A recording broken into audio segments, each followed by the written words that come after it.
Преполни контейнери со купишта отпад околу нив е сликата на горниот влез на православните гробишта и објектот на капелата во Тетово. Жителите велат дека ова е секојдневна гледка, проблемот станува посериозен затоа што на високите температури се шири неподнослива миризба, па стравуваат од ширење заразни болести. Ова права зараза, права болест.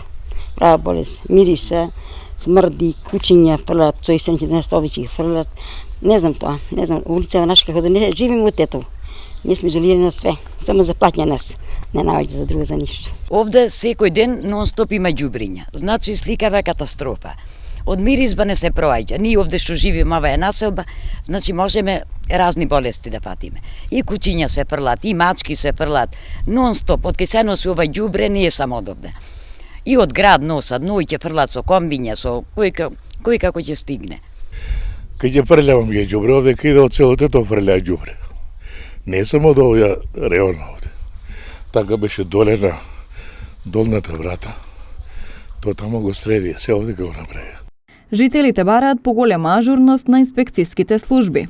Па нека стае една камера туека, па ќе се види кој фрлја како. Камери или чувар да има овде.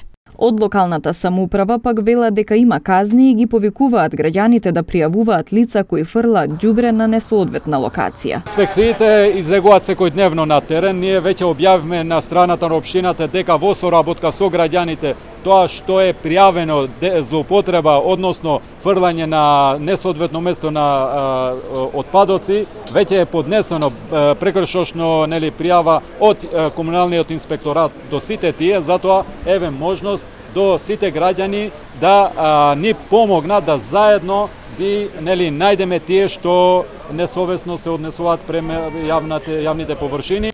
Инаку ова не е единствената локација на која се создава мала дива депонија. Тетово со години се соочува со проблеми со комуналниот отпад, особено во летниот период кога се зголемуваат количините на сметот во градот со доаѓањето на печалбарите.